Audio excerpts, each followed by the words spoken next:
rap music. It's your boy RJ DJ SABY Khan live on Bradford Asian Radio, 14:13 AM and 14:30 Media Web International Online, www.bradfordagenradio.co.uk. And we've got an exclusive interview coming on today with my boy MERCZ the First from Leicester, smashing it out. He's doing a big indie artist from Midlands. So that interview is going to be today at 1 o'clock till 2. Watch out on Bradford Asian Radio, 14:13 AM and just www.bradfordagenradio.co.uk, and local permission 14:13 AM and internationally bradfordagenradio.co.uk.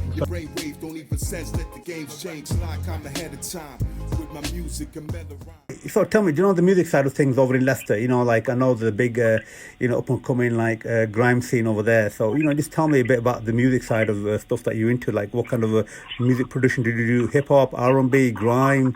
Tell me more about that. When I got into music, it was like jazz. I used to play jazz on the keyboards and stuff like that. And I've always been into hip hop, always been into rap and stuff like that. So I kind of mixed the two together. Yeah. And like now, I produce hip hop, bit of reggae, bit of R&B, remixes as well. So there's across the board really. Fantastic. I write for other people as well, write for singers and rappers. So nice. And so like this year I've been really busy with collaborations. So got an album which is going to be released 2020. Oh wow! It's called Miracology. It's actually called. So oh nice. Yeah, look out for that. You're up and coming. I shouldn't really say up and coming. You're already established entrepreneur. It's been a while. Yeah. And doing saying that though, it is a process though. So there's still things that I've still got goals that I want to achieve and stuff like that. So exactly, yeah. You could say up and coming. Yeah. So do going back to the music side of stuff and everything, do you're over in Leicester, Birmingham, Derby and all these areas.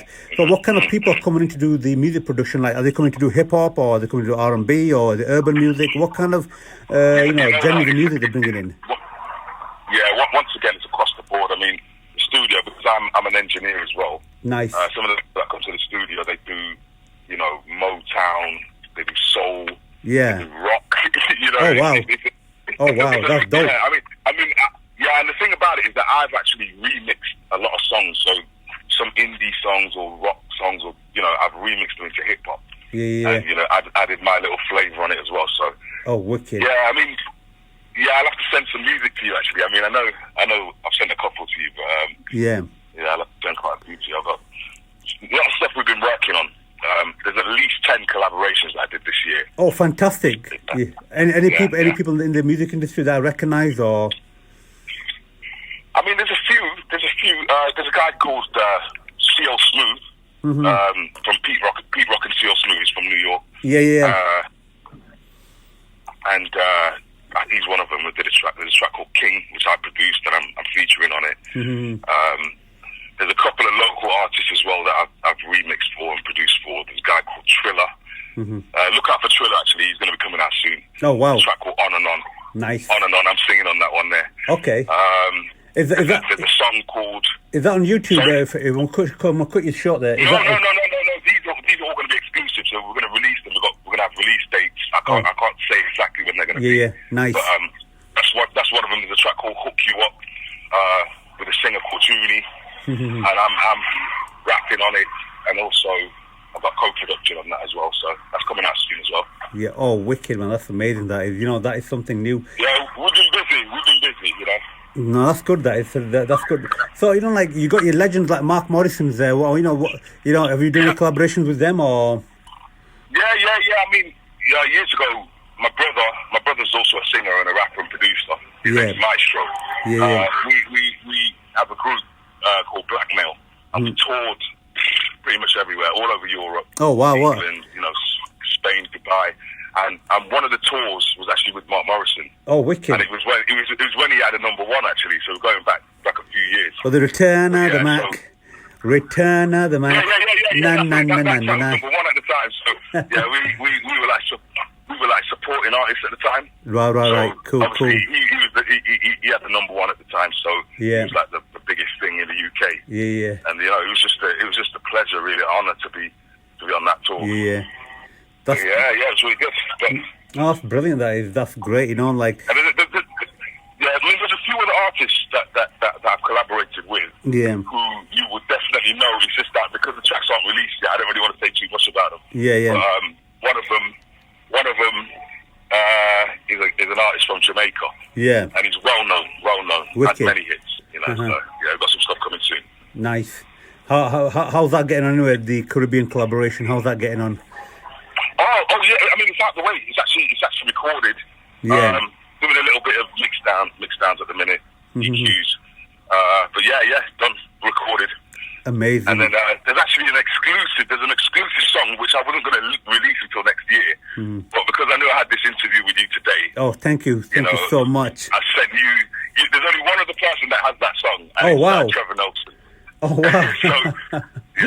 But hopefully if you could play it today, you'll be the first to play it. Oh wow. You know something? I'm going to play some of the music later on today, but in the meantime, I want to I've got so much to ask you about the music industry and all that. In your opinion, Merc, how many years have you do?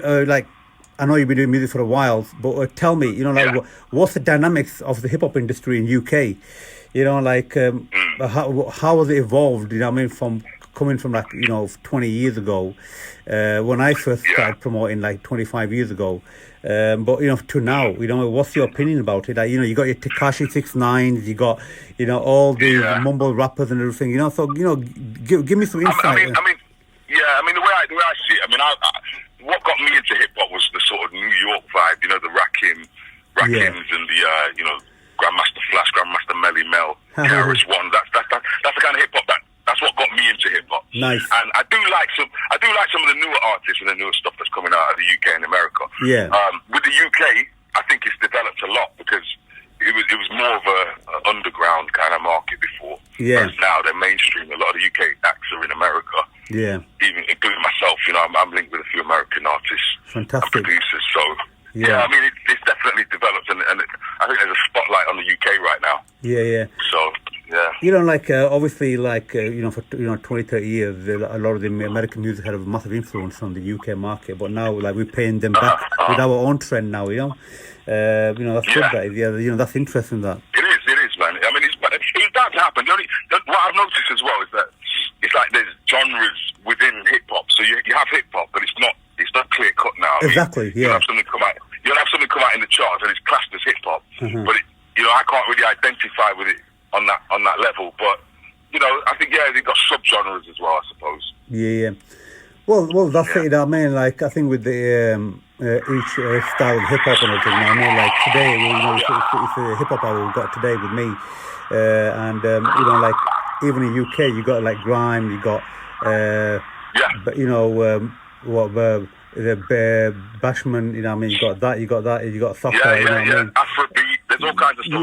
And the thing is, because there's so many collaborations, you'll get an Afrobeat artist collaborating with a hip hop artist and a reggae artist. Same kind of thing. It's just mixed, But I think it's good in a way because music's getting out to more people.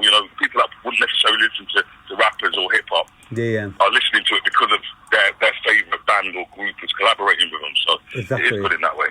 Yeah. No, that's good. That's good. It's like you're trying to cross over to many genres yourself as well, and it's very interesting. So tell me, you got your recording studio, yeah? I've got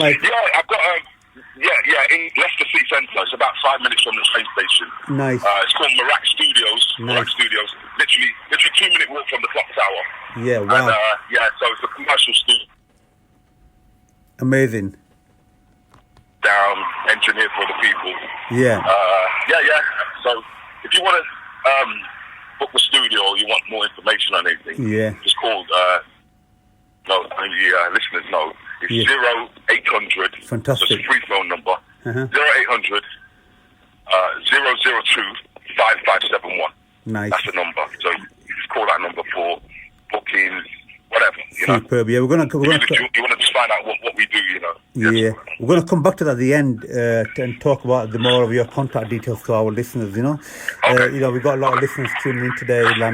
From Bradford, Leeds, Manchester, Sheffield. So it's interesting. Yeah. It's interesting. So I know you've been busy with a lot of entrepreneurial work and everything. So you tell me, which project have you put which will you put on a priority that you need to be done? Because I know you got your hands in, clothing line, fashion wear, music production. So which project would you prioritize right now? You know what I mean, and why? Well, the thing is, I mean, like you say, I have got my hands in a few things.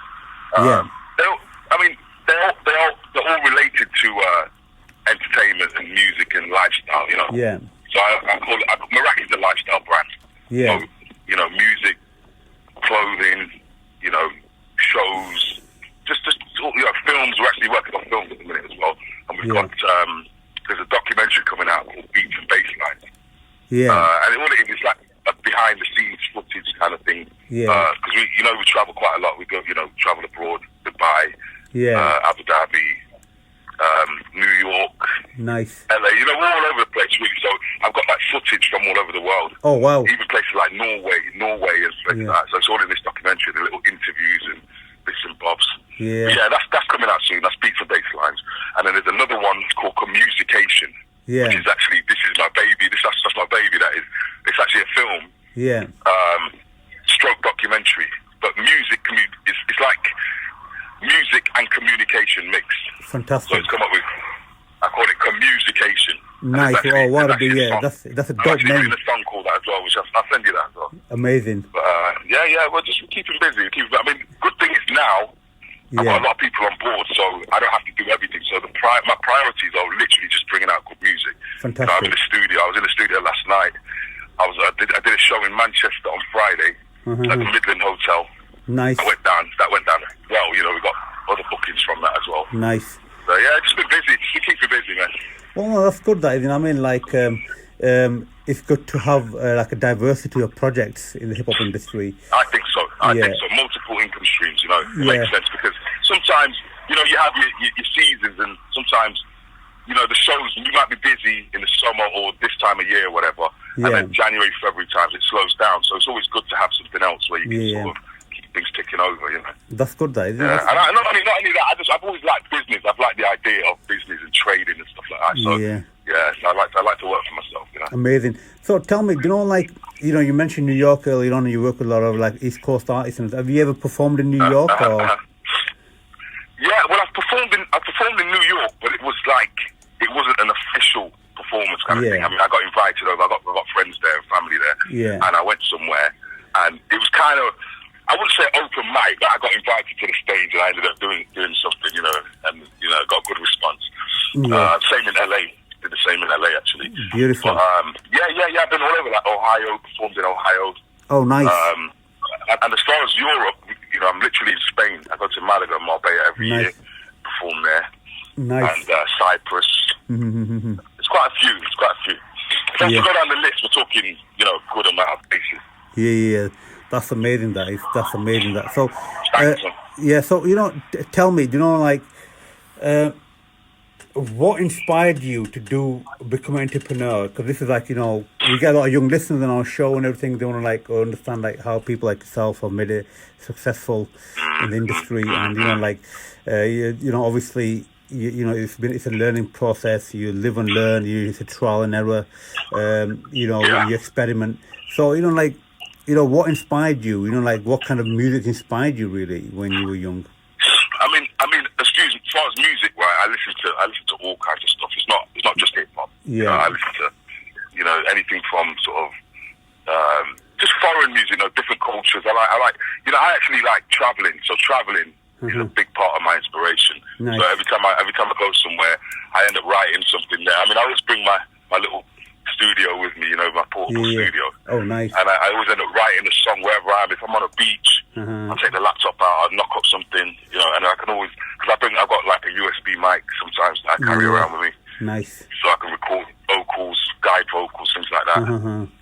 So but I just think that, just sort of being out there, seeing the world, that kind of inspires me really to write. And as far as music though, anything from classical music to bhangra to hip-hop to soul, R&B, Motown. I listen to so many different types of music that I couldn't really pinpoint and say, it's this inspires me. It's across the board. That's good. That's amazing. So tell me, when you were getting into the music industry, when you were working out and experiment. Did you face any challenges? You know. Oh gosh, yeah. Yeah. So tell me more about that. Well, it's just like, I mean, there's been places, you know, you knock on certain doors, you get knockbacks, and it's happened a few times where it's like in yourself, you know. Yeah. What you do is up to standard kind of thing, or yeah. You know, and it's like obviously the people I know, friends, family, whatever, they've always kind of given me advice and always told me that my music's this and it's that, and you know, and so when I've knocked on the bigger doors like record companies or whatever, you know, I've had some good feedback, but it's just not really developed into anything. Yeah. And that's kind of what made me sort of start investing in myself. I started to work, doing the different things that, you know. Yeah. Obviously, the studio, that's one income there. Yeah. The clothing. And so I'm doing little things. And then obviously invested in myself. Nice. And, yeah. So a lot of it, like now, I've got investors and people amazing coming to me saying, yeah, you know, they want to be a part of it now. But obviously in the early stages, they don't see your vision, do they? Yeah. So, yeah, that's what's happened. You know, that's the thing. I feel blessed. I feel blessed though at the same time, because sometimes that struggle there, it gives you what you need to kind of you'd be cut from a different cloth kind of thing. You know, if it comes too easy, you kind of don't appreciate where you get. You know, but when you have a little bit of a struggle, yeah. You know, when you get to, you know, you achieve some of your goals now, you feel better, you know, you feel exactly, and not only that, you want to hold on to it, don't you? Yeah, you know, like you want to reflect back, you know what I mean, you want to show empathy towards that, you know what I mean, like you want to see, look, you know, this is what you've seen, and you know, like you just mentioned before, like every musician that I've got on an interview here, or you know, it doesn't have to be a musician, you know, like we had a few fashion designers and whatever, you know, like when they're struggling, like you're saying, like, you know, people don't take them seriously. You know, they think, oh, look, he's a wannabe and this and that and everything. You know, like, did you get any of that? Do you get any of that, you know, response? You know what? I've been fortunate because I've kind of come from a musical family. So, when I was younger, I kind of grew up in studios. And my older brother, brother JB, he had a studio called JB Studios back in the day. Yeah. And I literally, it was like I had a masterclass every day. You know, I literally grew up watching him on the mixing board and you know, and it's like, it's something I picked up. And then my brother Maestro as well. Yeah. Same thing. I've seen him produce. He's actually, he got me into the stage shows and stuff as well, actually. Yeah. Because he was working with some guys years ago, and they needed an extra singer on a particular gig. Yeah. And he's like, yeah, my brother sings, you know, and he kind of brought me through. So respect to Maestro for that as well, man. Yeah. And also, you know what, I want to give some shout outs, because I've got loads of people. Like, you know, all I'm saying is that where I am now, I wouldn't be here without all these people. No, you're most welcome to give a shout out. I'm going to shout out my peeps. Yeah, I'm going to shout out my peeps, man. Obviously, mum and dad and that lot. Fantastic. In fact, thank God first, yeah? Mum and dad. Billy B, Maestro, JB, D-Weapon. The list goes on, man. I like to thank Fred Mujiri. Yeah. There's loads of people, you know, Rob Howie Smith. Yeah. Because what it is, these people are kind of invested in me in one way or the other, whether it be directly money or just advice or just, you know, just being patient with me. So, you know, I just felt like, I list for people to thank, so I won't do it right now, because I know, you know, you've got to get the show cracking. No, you know something, we don't mind, because at the end of the day, it's like, we are here to promote yourself, and, you know, if you want to give shouts, you know, you're most welcome to, because at the end of the day, this is your show, you know, like you hear, you know, I mean, to fulfill it, you know, so. I mean, I definitely I want to shout out LJ and the Team Unbreakable in Amsterdam. Nice. That's my crew there. I mean, I've produced for them guys are brilliant, man. Rappers, singers, big up TPE in LA, and now he's in Japan at the minute, I think. Yeah, big him up. And there's just so many people that have kind of, you know, over the years, that kind of inspired me and just kind of like made it interesting to be on this journey, you know what I'm saying? So I just have to big them up as well. Big up all the Leicester crew, big up the Leicester crew, Birmingham crew, London crew, Knox crew. You know, definitely Bradford as well, Bradford crew, man. You got your Bradford boy, you got your Bradford and Leeds boys here as well, mate, you know what I mean? So, you know, like Liverpool, all of them, Sheffield, man. You guys, man. No, because what it is, we travel quite a lot, and when we do the shows, Yeah. People in all them areas that I mentioned have shown us love. You get me? Yeah, That's why I don't exactly. want to forget nobody, man. Yeah. I mean, obviously London, all over London, Yeah. and the south, and listen, it's been nice, man. No, Even last month we were in Scotland. I was in Scotland last month. Oh wow. Did a few shows out there. Yeah. Beautiful. Oh, People are amazing that beautiful. is. So listen, Merc, we're gonna go for a quick commercial break. Yeah, there's a lot of questions we want to ask Cool, you. Yeah, cool. So like, just stay online. I mean, don't go anywhere. So I just got this commercial Okay. break out of the way, bro. All right, thanks, Sabi, man. Yeah. Appreciate it, man. Okay.